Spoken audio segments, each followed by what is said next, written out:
welcome to Regulate Tech. This is our 9th episode of the season with me, Nicklas, Berild, Lundblad, and... with me, Richard Allan. So, Richard, it's been a quiet week in tech. Not much has happened. No, nothing. A couple of weeks, I should say, 2 weeks or so. And one of the things we should come back to at some point is the announcement that Elon Musk bought a significant share of Twitter. But the perhaps biggest change from a regulatory perspective or a public policy perspective, or the biggest news, was the Digital Markets Act now coming out and really gaining a ton of momentum as to its launch and the decisions made around it, etc. So why don't we spend some time just trying to situate the Digital Market Act in a larger perspective, trying to think a little bit about what brought us to this point. So first, I'll have you explain what the DMA, or the Digital Markets Act, actually is. Yeah. So it's a piece of legislation that originated with the European Commission, and is now the big news is there sort of seems to be broad agreement between the three parties: the European Commission, representing the civil service, the European Parliament, a directly elected body, and the European Council, the member states, on what the final version of this text should look like. So that's the news. So we now got all the amendments in, and they've agreed a framework. And the framework, essentially is trying to fix a lot of the criticisms that have been made towards the large tech platforms in particular. It's really about the big tech platforms. And it's about a feeling in Europe in particular that the market is dominated by US giants primarily. We've had others like TikTok coming into the market more recently, but this legislation originated really at a time when the major concern was about Google and Facebook in particular, the big American tech giants, and the fact that they were dominant in the market, actually Amazon as well on the e-commerce side, because it's not restricted just to information services, but there's a feeling that these large American tech companies are dominant, and in particular that they're leveraging their position in the market to gain ever increasing amounts of dominance. And therefore, what the DMA seeks to do is to constrain the behaviors of these very large platforms, says what they can and can't do, and will control their ability to grow in future. So again, a lot of it's driven by concerns about past acquisitions by these companies, and it seeks to create a framework in which that will be much harder in future.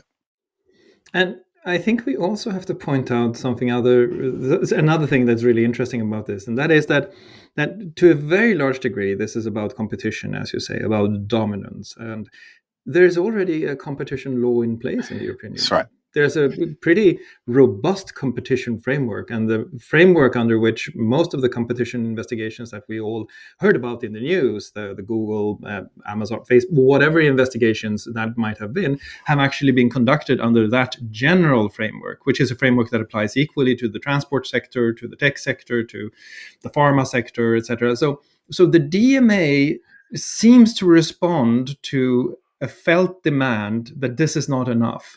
What could they not get out of the general horizontal competition framework, do you think?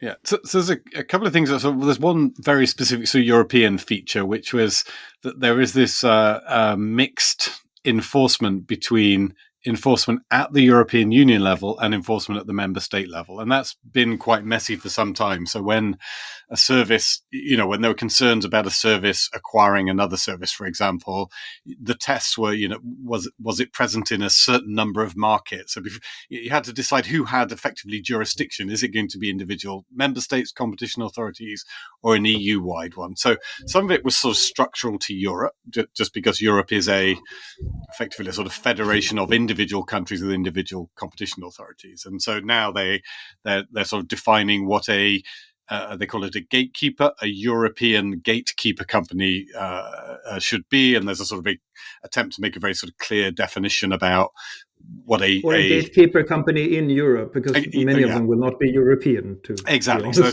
exactly. So they're trying to define what a company that is big in European terms, big across Europe, should be defined as. It's making me think of those tours when bands go on tour and it's like Stockholm, Paris, London, whatever. So it's like how many places do you need to be big in, and what constitutes big? So that's one thing they're tidying up. So it's a structural European thing, but it certainly did cause questions. You and I would have been involved in cases where there was a test done when you acquired a service as to which countries it was big in and how big it was in those different countries. The second part of it is really a kind of major shift in competition law thinking away from a notion that's been, let's use the word again, dominant really in competition law thinking for the last 30, 40 years, which is that what you're seeking to do is prevent consumer harm. And therefore, when you're looking at whether what a service is doing, you're only looking at the fact of whether or not it's causing consumer harm. And if you can't demonstrate consumer harm, there's no reason to act. And then what you saw with let's dig into that. So what is consumer harm? Because I think we talk about this a lot, but what would be an example of consumer harm? Say that there's this large company that engages and it has a dominant position. That's not enough. It should abuse that dominant position in order to then create consumer harm. What's an example of that, so we can really sort of drill down? I mean, in real shorthand, it's kind of offering worse services for more money. I mean, that's what you're looking at. So, are your services getting worse because you're now dominant? You're lazy, and you can offer worse and worse services all the time, and people are stuck with them. And or are you then saying, well, because my dominant position, I can charge you more and more for those services, and you're stuck with it? And so that's the classic model, and that's what you expected in a if you had a sort of cartel operating in the auto sector, what that cartel would be able to do in sort of classic terms is I say, offer shoddier and shoddier vehicles and push the prices up further and further, and the consumer is harmed. And the challenge you had in the digital sector is that in many cases, look, the price point is free. So it's quite hard to say you're pushing the price up if it's certainly free to the end user and often to an advertiser. They were getting better advertising tools for less money than the ones that were being displaced.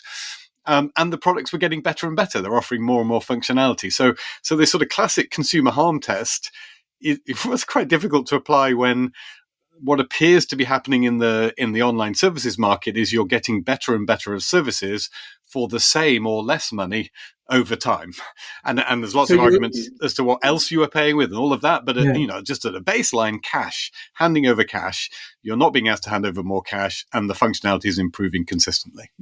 Yeah, and privacy doesn't factor into the DMA so much, I don't think. But the privacy issue, of course, will come up when you say the price point is free. But that is sort of another domain. But what I hear you saying is super interesting, because you're suggesting that the old theory was that if you were dominant and you abused that dominance to harm consumers, then there would be a need for competition law to sort of set you straight. But the new theory seems to be that dominance alone is enough for there to be some new kind of harm. And what is that harm? Exactly. So I think the new kind of harm is one that it essentially is going to, I think, chill the market over time. So rather than it being an immediate consumer harm, I think it's still some elements of the same notion, but that the consumer harm will happen over a longer period of time. So it's not that I need to demonstrate it today, but the working assumption is that the dominance itself, as you say, is bad. And the dominance is bad because it will ossify the market. It will drive out the innovation over time. Because, again, let's take an example. If you have a large company, that Amazon is one that's sort of been in the frame for this, that if Amazon is able to use its position to start sort of scooping up sectors of the e-commerce market. In other words, it's got people who are trading through the Amazon platform. The assumption is because Amazon's so big, it can say, oh, that's a nice bit of business because it's visible to Amazon. It's going through its platform. Say, now I'm going to move into that space. And there may be no immediate consumer harm. Amazon is giving a great deal, to the customers, as good a deal as the previous independent vendor was giving. But over time, once those independent vendors have gone out of the market, there will be a long-term negative effect, because who's going to bother? Who's going to bother creating a new, product line or e-commerce line if you know that in a couple of years, if you're successful, Amazon's just going to come and take it over because that's what they do. And so there's a lot of that sort of thing. And you could argue similarly in the information services, who's going to bother creating a new video service if, Google with all its resources and Meta with all their resources are just going to take in, move into your video service space, whatever new format you've come up with. They'll buy you, roll it into theirs, or they'll just copy it.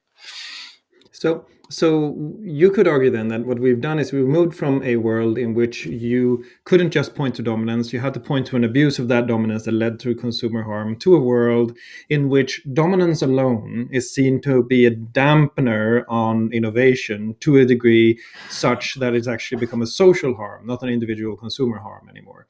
And that's sort of the overall picture that you were painting. But that seems to beg another question, which is, if this is true for tech, there has to be something specific about the tech industry that makes it true. Otherwise, they would just have updated the regular competition framework, right? If they suddenly came to think that, okay, good, dominance alone is grounds for concern, and we should make sure that there's no dominant company, or at least that dominant companies are curtailed in the possible ways in which they can grow and act. If that was the theory, then why shouldn't that hold for a transport company or a pharma company? But they've decided to lift this out as what you sometimes call like a lex specialis, a special law for tech. Why is that? What is it about tech that makes this special? So I think it's the fact that it's kind of hard to see it coming, and that there are particular factors like network effects is the one again that's often cited, that there's an ability to gain a particular advantage by having a large network that is kind of impossible for someone else to replicate unless that you can't sort of magic up a large network. So somebody who's got a large network of users who buys a smaller service, that smaller service is immediately much more capable than the smaller service that stays independent, because they can plug into the network effect. And that can be true in other sectors as well. You can imagine in sectors like transport, and I think some of the considerations are there as well, that if you buy a smaller operator and you roll that smaller operator into a bigger operator that's got a huge amount of infrastructure, they will gain an advantage. But I think in tech, it's harder to see it coming quite often. That's part of the issue. I think with physical infrastructure and physical businesses, it's easier to see it coming. And again, the speed at which all of this happens is incredible. So having worked at Meta, it's obvious that two of the acquisitions that are, I think, controversial now and have driven the European Union to construct this law are the acquisitions that Facebook made of Instagram and then WhatsApp. And these were both companies. But both Instagram and WhatsApp had pretty large networks before they were acquired, did they not? Exactly. They had pretty large networks of their own, but they were very, very small companies. I mean, with a few dozen employees. And so again, in your classic sort of competition sort of inquiry land, when you look at it and you say, look, here's a company of 10,000 employees, it's buying a 30 employee company over here. That's not normally the thing that kind of rings big alarm bells. Now, this 30 employee company, if it's WhatsApp, already has a huge user base that they're able then to bring in. And again, if you look at those acquisitions, there was, I think, there's a sort of, I was going to say, what would we call it? It's not buyer's regret, it's regulators' regret. There's a certain amount of regulators' regret that they hadn't intervened at the time those acquisitions were made. And I think they'd say they missed two things. One is, in a sense, by underestimating how significant the acquisitions were, because it was a relatively small company being brought in, and that they underestimated the extent to which the integration of those new networks into the sort of purchasers network, the extent to which that could take place and create incredible value and more, in their terms, dominance over the marketplace. So the extent to which, Meta was able to integrate its advertising services with Instagram, for example, now they have this massive advertising powerhouse across those two very, very large platforms. And again, that wasn't obvious when they bought it. Instagram was not making money as a big advertising platform. And I think, again, the regulators sort of missed the sense that when Meta, or when Facebook at that time, bought Instagram, that was going to lead to a significant change in the advertising market. Arguably the same for Google and DoubleClick, or Google and YouTube, where the real value has come from pulling together all of the elements of these different services. And regulators did not see that at the time. And now I think they want to say, look, now we know that's there. Now we know it's a phenomenon. Now we know in digital world, purchases of relatively small companies can lead to a significant shift in the market. We want to give ourselves the tool to have more control over it. So we should separate this out, I think, for those listeners who are still new to the mysteries of competition. There's one aspect of this that you have sort of highlighted really well, which is the question of acquisitions. When should a company be allowed to buy another company? And the test for that is that it shouldn't distort the market in any way. If there are two really large companies competing on a market, say that there's the red car company and the blue car company, allowing the red car company to then buy the blue car company will reduce consumer choice. So there will not be as much choice for consumers because they can just buy the red car company car. There's nothing else. And that's an example of consumer harm. So that's one test. But what you're saying now is that instead of just looking at how much a market is consolidated by an acquisition, there are a lot of other parameters that are coming into the equation now. One of them is, how many users are actually brought into the fold of the acquiring company. Another is, as you pointed out, is there massive network effects at play here that in some way help the acquiring company? But then there's also this notion, I think, about data yes. being a part of the competitive advantage. How does that work? Because that's another test that's being brought up, right? Yes, and again, most legislation sort of is a response to a particular scenario that people cried foul on, and again on the data combining, there are various elements, but the two big cases are that Google at a certain point issued a change to its terms of service saying, look, if you're using Google services, that includes YouTube and other Google services, we essentially are going to use all of that data. Some opt-outs, so you were there, Nicklas, you'll know there are some sort of opt-outs, but the basic model is, look, all of the data used by all of the pool of Google services is potentially available for us to run our advertising model and do better targeted advertising, and we think that's reasonable, but we're giving ourselves permission to use all of that data. Again, Facebook's done it with Instagram, a little bit less with WhatsApp because the WhatsApp content is encrypted, but again, there's some things like the identifiers of accounts, the phone numbers and stuff, where again, Facebook has, through updates to its terms of service, said, look, we can use any of that data potentially. And again, that's seen as creating, I think, well, it's partly seen as creating a sort of unfair advantage that they can do that. And it's seen also as overriding, to an extent, the rights of the data subject, the users. And so one of the things that's a core part of the proposal is a notion that in order to do that kind of cross-service work within the same group, the same company group, if you want to use data across services, you've got to get clear, explicit consent from individuals to that. So in other words, in concrete terms, Google will have to say to YouTube users, do you consent to your data being used for adverts that's shown on Google search and vice versa? And in the Meta family, Instagram users and Facebook users will have to be given a choice and be asked to consent for data to be used across the two platforms. And again, similarly, that will apply in future. If the TikTok family has other services, again, TikTok would have to get explicit consent before it could use that data on other services that their parent company were to offer to people. So that notion is one. I say it's partly driven by data protection concerns, but also it's in competition law, because the sense is, again, this unfairness sense that the individual service that's out there that's trying to do something interesting is always going to be outgunned, particularly in the online advertising market, by services that can combine data across many multi-billion user platforms.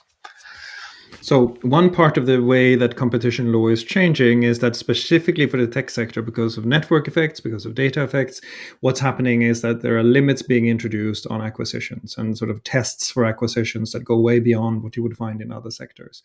And it is funny, by the way, because the way you describe a very small company having a really large competitive effect, it makes me think of the pharma industry, where that certainly can be true, where a small research company that comes up with a unique molecule or a sort of cure for cancer, to take the obvious example, if acquired, could significantly affect the market conditions for the rest of the players on that market. So it might not be that different across different markets, but tech has been in the limelight for so long that I think that's something that's affected the situation. The other thing, if we sort of move away from acquisitions for a moment, the other thing is that it seems to me there's been this sense that when you apply the old competition framework, it was too little too late. Yes. And that it was too much ex post, not enough ex ante, too much after the fact.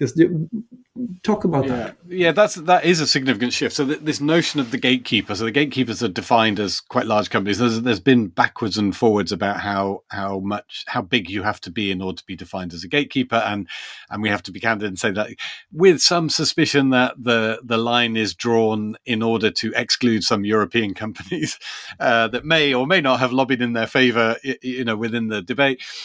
I don't know. Who knows? Like, as if that kind of business will go on. Anyway, would that happen? That seems weird. Yes. Yeah. They've ended up with a number. So I think the original proposal was a company that has 6.5 billion euros of annual revenue and a market cap of 65 billion. And I think we're now on the final version. I think people may correct us. It's 7.5 billion euros of annual revenue and a market cap of 75 billion euros. So if you're in that bucket in particular, and there's a user requirement too. There's a user requirement, 45 million, I think, monthly end users, and at least 10,000 business users. So there's exactly. There's a sort of formula for deciding you're in that bucket. But if you're in that bucket, yes, there's going to be a lot of sort of prior restraint. I guess that's the best way to describe it. That it's not just going to be a question of watching what you do as you grow, and that people making complaints and after the event criticizing you. And we've seen that in tech a lot of times. And you're right. The criticism is that, look, somebody's done something bad. There's the Google search one, which I know you're familiar with, where the accusation of some people was they've been excluded unfairly from Google search results. They complain that they're excluded unfairly, and the wheels start churning, and a year or two later Google gets a big fine and get told you treated them unfairly. But from them as a business, like, those 2 years were fatal in a sense often to their interests. And so the suggestion is, no, now we want to shift from that to say, look, if you're one of those big companies, and Google search would be an example, we're going to set a set of constraints on what you can or cannot do in order to prevent, from their perspective, the anti-competitive behavior in the first place, ex-ante prevention, as opposed to waiting for the bad thing to happen and then come in ex-post and trying to deal with that. So there are this bunch of different rules, and they affect things like as well, things like payment services and the stuff. Again, all of this comes from complaints that people have made. People will be aware of the complaints of paying money to app stores and things like that, and there's been a long running set of disputes around paying money to app stores.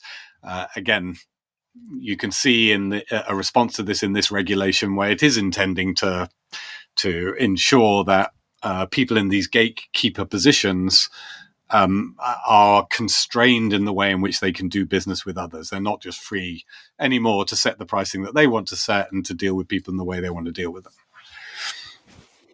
And so the notion of a gatekeeper is interesting. The choice of words here matters, right? Because the thought is that you have this company that's grown so large as to essentially be an entry point to the overall digital market.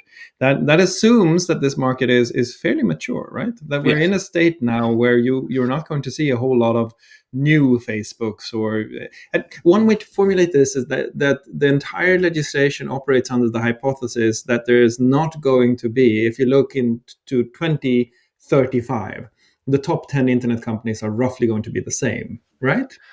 So I think partly, I mean, one of the sort of potential outcomes, and again, I think it's maybe partly intentional. If you assume this is a piece of pro-innovation legislation, I think one of the intended outcomes is to kind of hobble the giant companies to a certain extent, precisely in order so that others can come up from the outside and grow, and then maybe in turn themselves become gatekeepers. So there is I think that is part of the logic. Now, the extent to which that will happen is really hard to predict. I mean, if we look back in time, Microsoft was the big beast, and there was a whole series of competition cases. They didn't rewrite the law for Microsoft, but there were a number of competition cases around things like media players and web browsers and stuff like that were kind of, I think, intended to try and level the playing field.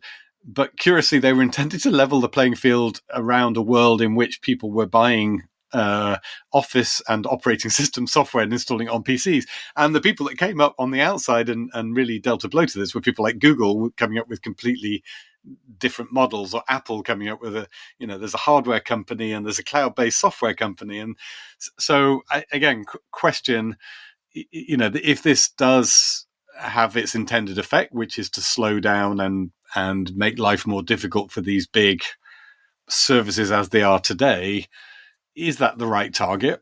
Will others grow into that space? Or actually, are the things that we should be watching out for that are going to provide the competition operating in a completely different world? They're not like these services at all. And there's lots of options. There's distributed services. There's services based on different forms of technology from the ones that these platforms use. There's a whole bunch of potential spaces for competition that don't necessarily involve somebody growing to be the next Google or Facebook.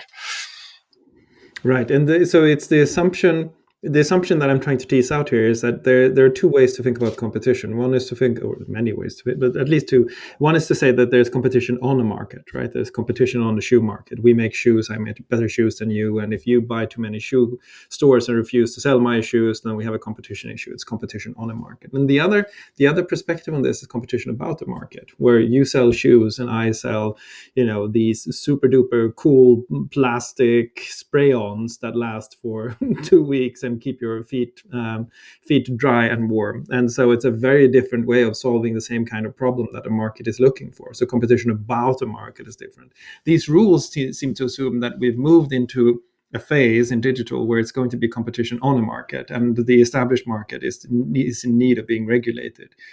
But very much of the tech discussion, at least in California, seems to be about this thing Web3, where the idea is that you have a decentralized, often blockchain-based, for example, system that is organized in such a different way that it would really be an example of competition about a market rather than competition on a market. And to your earlier point about Microsoft, they seem to have done quite well. Yes. Right? The net result was not to change Microsoft's position in doing what they did. The PC market is still dominated.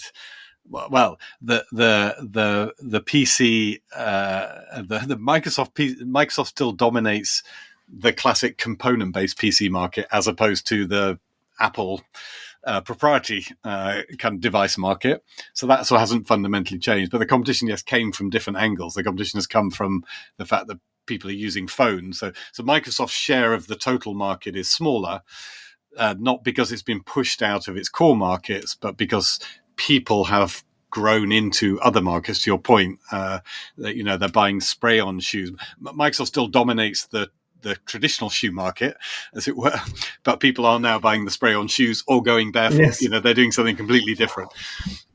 So it's hard to tell whether that's going to be the case here. The market is still evolving quite rapidly, and as you say, there's lots of excitement about alternatives. Again, Go ahead. Sorry. This thing is a sort of question of whether the excitement about the alternatives is in part driven by the fact that it's kind of harder to break into and make money from the classic Web 2.0 system. So it may be that a lot of that sort of entrepreneurial, innovative drive assuming that it is, motivated by people who want to do something unique, special, big, that shows they're clever. Well, yeah, if you go, going to work for a Facebook or a Google these days is not unique, big, clever in many cases. So you've been driven into trying to develop other technologies, and again, that's a dynamic that I think always exists. And and it's one that has been specific to the tech market. You could tease that out, but you can say what you're actually saying is that what drives innovation, which is the core value that we're trying to protect here, is the strong incumbency of a company that uses last generation's technology. And then a lot of challengers seeing that strong incumbency and deciding, I will not go down that path. I will go down this other path instead and develop the spray-on shoes. But the consequence of that argument, if you draw it out, seems to be that if you're weakening the incumbency and allowing people to go the same path as the incumbents have gone, then you would be slowing down the pace of innovation because the incumbency will not be perceived as so oppressive as to generate that innovative drive with the new entrants. So you could end up having a very opposite result to what the act is actually set out to do, if I follow your reasoning. Yeah. So you might, in terms of, yes. So but again, there's the leading edge or bleeding edge innovation, which creates the brand new stuff. And then there are a bunch of innovative services that work on top of those platforms. And let's take an example, which I know has come up in these discussions, something like Spotify. Spotify is an innovative service that's dependent on the mobile phone platforms and dependent on the Play stores and so on. It's arguably not, the bleeding edge innovations around streaming are not what Spotify's developed. Spotify's developed the commercial model that you need to make that technology work at scale and deliver a product. But it's the Spotifys, I think, that most benefit from the DMA. It's not the Napsters, as it were. And yes, there's a question as to whether or not you will. Certainly, I think you will help those companies that are dependent on the largest platforms for distribution. And so there's this sort of second tier of companies coming into the market, but that will not necessarily, that's a different good. That creates a more competitive market. For example, in music, you can have 20 different Spotifys who can all compete with Google Music now better, or Apple Music better, you hope, because of DMA, and that might be a more vibrant market for the music companies. But that's not brand new innovation. Yeah. No, and what you end up describing here is super interesting, and some of the genealogical inspiration to the DMA came from at least some of it came from French supermarket legislation, where the idea was that a supermarket shouldn't be allowed to decide that it will just put its own brand of breakfast cereal on the shelves. It should sort of allow for all kinds of breakfast cereal, and it has to give notice before it takes one brand down or exposes it less to the consumer. Sort of this idea of tech companies as supermarkets carrying all of these different brands. But what you then get, of course, is incremental innovation only. You get a new taste in breakfast cereal. You don't get an entirely new diet for breakfasts, or the 8-hour fasting that seems so popular these days, or whatever that might be. So there is a question here, and I like you teasing this out, because there's a question here about what kind of innovation is promoted by something like this. Is it incremental innovation? And if you really want the innovation that we've learned not to call disruptive, but the more massive kind of innovative step, if you want faster innovation, then you should allow the incumbency to grow so strong as to really bring forth a reaction from the innovators. I like that. It's sort of an interesting dilemma. I wonder if that has gone into the discussion much. Yeah, I think that second sort of notion that if there is a problem with incumbency and there is no consumer harm happening, then let it ride, because then you'll get the real innovation at the edges. I think that's probably has been stronger, at least in the US. There's been, I think, more advocates for that, although it's changed with the Biden administration and the people who are now sort of working on policy for the Biden administration, I think, are much more aligned with the EU view. And one of the big questions about the DMA is the extent to which it will get rolled over into the US, and so into these tech giants' home market, effectively. But I think, yes, the notion that incumbency that does not cause consumer harm can be a good thing I think has actually been quite strong. And I think the tech companies have often argued for it themselves. That's often been their position. But there's also had quite a lot of support from economists and others who are more in that classic, I'm going to describe it that way, that classic competition school where you're really only focused on consumer harm. If there was incumbency and consumer harm, of course you're going to act. But incumbency without consumer harm is seen as, yeah, might not like it, but out there in the sticks, somebody's going to be coming up, with something really creative now to try and remove the incumbent, and it's okay to wait for that because there's no consumer harm in the interim. And that's where I think EU's moved on from that. No, we've said no. The harm is there in the size, is kind of inherent in the size, and therefore must be dealt with. A theory of competition as punctuated equilibria, where you have sort of equilibria of relative market dominance of very few players under a power law structure, and then that's disrupted by an entirely new technology or model, and then you end up in a new equilibria after a while. And what really happens is not that you get linear competition where there is always a lot of small companies competing all the time, but you actually have these steps or stages of equilibria that move into the future. There's a lot of research on this stuff that seems to suggest that it's not that clear cut. So let's go back to the DMA and start to trace some of the other things. And so let's talk about self-preferencing. What's that? Yeah, I mean, again, that's the notion. I think you described it with the supermarkets effectively, which is where you put your goods out first. And again, this was a Google. There were Google cases around this, weren't there? Of when in the search results in the promotional spaces around a set of search results, are you pointing people to your own products as opposed to pointing to people to a fair selection of products? And again, actually even goes even further back. It goes back obviously to Microsoft, and Microsoft put Microsoft Media Player on their Windows computers, and they put Internet Explorer on, and those were the choices you had. And Microsoft would say, no, it's competitive because people can install Netscape or they can install Real Player, but they self-preference because the ones you got when you bought the computer were, for most people, going to be the ones you stuck with. And again, the competition case is focused on saying, no, you've got to offer people a choice up front. It's like a carousel of, I think they actually went that far, didn't they? In some of them, it had to be a carousel of randomly ordered browsers, and you needed to be given that in order every time you installed a new computer. So it's that sort of notion. And again, you can see how that also works for online services where as I say, you go and do a search result for email system. I want to get a new email system, and if Google puts Gmail at the top, and only Gmail is ever allowed to be, in that particular location, then that's where you start to have a case for self-preferencing. You say, look, what about other email providers? They should be able to have an equal shout at getting in that space. And you can see why any business would want to do it. And actually, in most normal businesses, the idea that you can kind of cross-sell your own products is perfectly fine. But again, when you're seen to be so dominant in the market, I keep using that language, the tech companies will hate it, but the perception is that they're dominant, then that self-preferencing is a way of essentially extending your dominance into other adjacent markets because you're always directing people to your products rather than other people's products.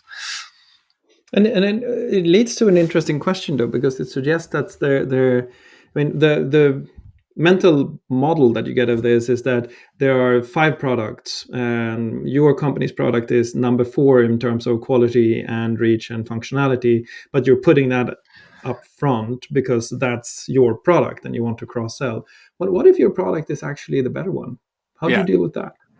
I suspect that's the argument that most companies will use most of the time, that we're simply offering people the best. But I think what they're increasingly going to have to do is demonstrate that objective criteria are being applied. And so again, you could imagine if somebody wanted to say, look, the way that I'm ordering or positioning something is on the basis of user feedback, and the user feedback, has been genuinely unfairly collected, and that's what I've chosen to reflect. I think that may be acceptable. So, but I think we're increasingly moving into a world where the assumption is you're the bad guy. I think being a gatekeeper means basically default bad guy. so we're assuming you're a bad guy because you're a gatekeeper. And we're going to give you a whole set of sort of ex ante obligations, but we're also going to constantly make you prove your innocence. Every time you do something, you're going to have to demonstrate why it's innocent, and that's where the conversations between companies and regulators will go. The UK is now outside of the EU framework, so it's not going to be involved in the DMA, but they're setting up their own digital markets unit. And again, the way that's sort of described is it's going to be a sort of constant, a thorn in the side of the large companies, asking them to justify why they've made choices they've made, and they're going to have to use data to do that. You can just imagine this world where and people may not be aware if they've not been involved in this, but competition authorities have incredible powers of access to information held by companies generally, and they're quite serious powers, as in you go to prison if you don't provide the information. And again, so you can imagine a world in which those existing powers are going to be rolled over. They're going to be used much more to say, look, prove your innocence. So yes, if you want to say I'm not self-preferencing, my product happened to come out top for some objective reason, that's not going to be taken at face value. That's going to be dug into, and you're going to have to produce a huge amount of data to demonstrate why you made that choice or created the system that way. So we end up in a situation where the burden of evidence has been shifted over to those that are deemed to be gatekeepers, and they will then have to comply or explain, as it sometimes is put, and that compliance. So one of the other things that is always really interesting when you're looking at new legislation is to figure out who's going to actually enforce this, because the rules are broad. Many of the concepts are still have not settled entirely in terms of what they mean, etc. And so who's the main enforcer of the DMA? Is it the member states, or where does that land? So I think it's still going to be a bit of both. One of the areas I think that's still being debated between the European Commission and the European Council, exactly how the power between the European Commission as the competition enforcer and individual member states competition authorities, how that should play out. I understand the Commission will be the primary enforcer, at least as far as I think they'll be yes. Exactly, but I think the point of dispute is whether the Commission can override any national competition authorities' decisions. So again, it's that sort of balance of power between the two, and it's not unique to this area. It's similarly sort of found in data protection law, although data protection law has a more sort of explicit framework for creating the balance between the individual member state data protection authorities are the powers in the land, but they have a framework for deciding how to share responsibility for policing particular companies, and there is a framework for sort of consolidating that. So it's not unique that you have to do this, but you're clearly in competition law, you've got both a very, very powerful authority at the EU level, and you've got powerful authorities at individual member state level, and there may be instances where the interests of the member state or the desire of the member state varies from the desire of the European Commission. And this has happened again, not just in this area. There have been instances where member states have been quite upset because, for example, mergers of national champions that the local competition authority thought were absolutely fine, not for political reasons at all, but were absolutely fine. And it's the European Commission that's kind of stepped in and said, you're not allowed to do that merger. So it's not unimaginable that there will be times of tension, and that how we resolve those tensions, I think, is one of the open questions they're still trying to finalize. And I also think it's worthwhile saying that the old competition framework still applies. So there can be findings or investigation under that framework in which there is still the national competency and the question of whether or not this is a European Commission competency. But there will be a really interesting tension there with the DMA, where the European Commission is set out to be almost a sole enforcer of the legislation or regulation in this case.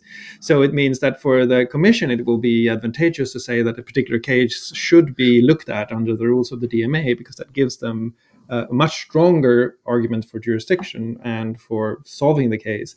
than having it end up Yeah. in the old competition framework. So we now have levels of competitive frameworks that, and it's not unique, right? Because you have a lot of this in, for example, the telco industry as well. They're also operating under this sort of lex specialis on top of the competition framework. So that will be, and it puts the commission in a very powerful position. It also gets to have what is called a regulatory dialogue with the gatekeepers, which I think is essentially what you described, what you said, that they have these very strong powers of discovery, that they can come in, they can ask for all kinds of things. This is the moment at which it's possible to ask for the algorithm, the sort of old golden, the sort of the holy grail of a lot of tech policy has been, show me the algorithm. This is the point at which the commission is getting close to a point where it can do exactly that, ask to see the algorithm. And then, of course, I think in terms of a shift or a change, there's a shift and a change in rules, but there's also, I think, a super interesting shift over to the commission as perhaps the most globally powerful regulator when it comes to competition anywhere in the world, even more powerful than the American regulators. Sorry, I think so, at least. They have huge power, yeah. And one area, I mean, just before we leave this, just worth flagging, because it has attracted attention, but where the commission will have a very particular role is that within the proposals there is a requirement on large messaging platforms to create interoperability. And that, has kind of attracted attention for lots and lots of reasons. But that places them in a curious position. If the other measures essentially are sort of economic measures, tell me what you're doing. I want to tell you how to structure this market, how to set your economic terms and conditions. There are a couple of areas where it gets super technical, and this issue of messaging interoperability is supremely technical, and that's going to be fascinating to see how they handle that. Yeah, and it's and I think the self-preferencing one is also going to be very technical. So to help the commission, they're going to set up what I understand is both what they call a high-level group, which is European for experts, I think, and there will be an advisory committee. It will be really interesting to see what the makeup of these groups are, and to what degree they will be instrumental in the Commission's understanding of the DMA implementation. And of course, if you don't do what the Commission says, there are consequences. And what are the consequences? Huge fines of a percentage of your global annual revenue, up to 20%. Yes. If you're a repeat offender, 10% if you're just occasionally offending. Yeah, 10% seems to be, it's gone up during our time. It used to be 5% back in the good old days, isn't it, for most laws? And it's kind of gone up to 10%. And now it is one of those things, just as a politician, it kind of always has to ratchet up. It's very, it'd be fascinating to see someone bring in a proposal where they said, no, we think it's reasonable only to fine 2% of a company's global annual revenue. But I kind of fear that, say, that's a sort of one-way ratchet. Every time there's a legislative proposal, politicians take as their baseline the maximum fine level from the previous proposal. So it's going to keep going up, I think. Yes, and if it does keep going up, there is going to be a point at which this is a substantial part of the European Union budget. I actually don't know what happens with the fine if it comes into the European Union. Do you? Yeah, I don't actually find that out. Yeah, I don't know that, because that's a very an interesting dynamic that we've seen with other regulators, that where a regulator benefits directly from levying fines, clearly that creates an incentive for them to levy more fines. In most systems, the fine revenue, I think, will go to general government coffers. So I suspect here it would be general government coffers. You should know, because Google's paid a lot of money to the European Commission over the years. Where did that money go? I only know it goes into escrow whilst you're sort of examining the issue in court. I'm not quite sure where the end thing is, but that's something that we should look into. It would be interesting to figure that out. So Yeah. so let's see if we can bring all the different threads together. What we've said is that the DMA, and we've sort of not talked in depth about the DMA and its specific provisions, but more trying to trace the outline of its history. How an increasing unease with the fact that there were really, really large companies in the tech sector led to a shift in the theory of competition from one that focused on consumer choice or consumer harm to one that focused more on the idea of social harm or innovation, chilling innovation in different ways. And how dominance itself became more and more seen as something that was harmful to the market.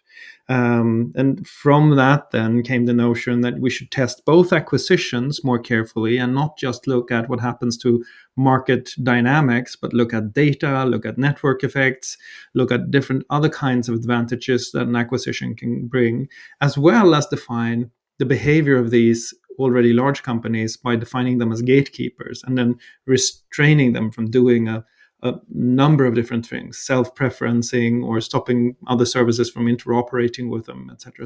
So there's the development of a whole extra body of legislation on top of the already existing competition framework that now needs to be put into force. How, if you look at this, if you make a prediction in, say, we're looking back in 10 years, how successful and by what criteria really would you judge the success of the DMA in 10 years from now? If we want to understand, I mean, we can talk about this legislation all we want, and we can sort of have questions about it. We can say there are some things that are really good, some things that are more problematic. But in 10 years, looking back, is 10 years enough? How would you judge it? I mean, I think so based on the Microsoft example, we maybe need 20 years to really sort of see this whole thing play out. But I would have said that the judgment really needs to be on how good the offers are that the consumer gets. I mean, if that's the point of it. The point of it, the point of the legislation is to make it so that people get better and cheaper services that they are comfortable with. Not it's not all cost, but better, cheaper, more privacy friendly, or more in line with their expectations. At least put it that way. That's what you're looking for. And that, I think, should be the ultimate test. So it really is sort of consumer satisfaction with what they're being offered, assuming they're a knowledgeable consumer who's not being hoodwinked and does understand how the market works. But if the consumers in general say, look, we are really happy with the digital offers that we've got, that's what you want.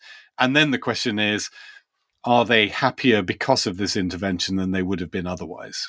And there, I think the jury is out. I think it is hard to sort of say with certainty that would be the case. Again, look at the counterfactual. How would the world have been if Instagram, WhatsApp, Facebook, YouTube, Google, Gmail, DoubleClick, all of these things had been independent entities? How would we be today if those were all independent entities as opposed to gathered into conglomerates effectively? And you could probably argue that both ways. You could probably construct quite a good argument to say they would all have, independently got much better than they have done in the conglomerate structure. But equally, you and I both know there are certain things that those services did that they would have really struggled to do if they'd only been still, if Instagram had been a company of 20 odd people trying to grow its own way up to scale, or WhatsApp had been a company of 30 odd people, or YouTube had been still a bunch of, as I understand it, dope smoking hippies in a garage somewhere, trying to build their service up. So that's the sort of counterfactual. We're now creating a world in which, in the future, that the clear intent of this is that there are more independent services, and where services are in a conglomerate, they have to act more independently. And so we're going to find out. Big experiment. But that's the test. Are consumers happier? And question, do conglomerates make consumers happy in a true sense? Again, not hoodwinking and keep repeating that, but in a true sense, are they getting better and cheaper services that they really are comfortable with in the conglomerate structure versus the independence and or elements of a conglomerate acting more independently? It's a very fair test, but do you think that's the test that everyone has in mind? I tend to think that more people have this sort of where in the ranking of the 100 largest companies are the gatekeepers in 10, 15, 20 years test in mind, where you said this earlier, that there's this sense of wanting to rein in or in different ways hobble the now existing market leaders. Isn't, I think, at least some kind of test along those lines also seems to be implicit in this, that there must be some turnover in that. If we have exactly the same list with small adjustments of the top 100 companies in the world as we have today, will the DMA then, can you then reasonably say that the DMA has been successful? Yeah, and I think that structure will change, but not, again, the Microsoft example is a good one. Microsoft is still there, but other companies, other giants have grown up around them. So I think that's probably the most likely outcome. It's not that the giants will disappear, but others will grow up around them, and therefore they're not sticking out so much. I think certainly from a European perspective, there's a hope, a desperation almost, that some of those large companies in future should be European based. So there's a real sense of frustration that the really big companies in the digital space generally are not European. The biggest ones are not European. So I think, again, the successful sort of market structure outcome might be that we move from whatever the GAFAM, or if TikToker is that GAFAT, or we move from this sort of literally sort of handful of companies. So it's tend to be, people think of sort of 5 or 6 different dominant companies. Do we move to a world in which we've now got 20 dominant companies and are a chunk of those European? And I think if somebody was sitting there reviewing the DMA in 10 or 15 years time, if GAFAT had extended now to be 20 odd different companies that were large, even if it still included the ones that are large today, but it also included some that are European, I think people would point to the DMA and say, it was the DMA what did that. Absent the DMA, we'd still be with just 5 or 6, and they'd all be American. Yeah, and so that's a great point, because what you're suggesting is that the market, it's not just about who is the biggest company, but how big the biggest company actually is, or the biggest companies actually are. If it's a Pareto law world where sort of 20% of the companies have 80% of the revenue and the consumers, or if it's a situation in which 5% of the companies have 95% of the revenue and of the users. And so you could imagine that being another measure that you would apply, the degree to which the market is governed by a power law. And you would like to understand if the top companies are closer to each other, or if there's still a concentration, a very heavy tail at the top. Yeah, so that's another good metric. I like that. Yeah, and I think we should say. So we should definitely just plan out that date and come back and check it out. Oh yeah, we'll submit. I remember back in 2022. Oh, bugger! Yes, the empire's all gone. Can we put this in a format where it'll degrade over time, and we're fine? I really hope we will. I mean, I think plausible deniability over time is one of the best things that have emerged from usual forgetting. Yes. Yeah. Good. Well, so that brings us to a close. We will certainly come back to the DMA, I think, and about specific provisions, specifically the implementation, I think will be super interesting to track over time. But in the meantime, you can find this podcast and many other episodes of the podcast on your website, which is www.regulate.tech. And thank you so much for listening, and we hope to have you with us in our next episode.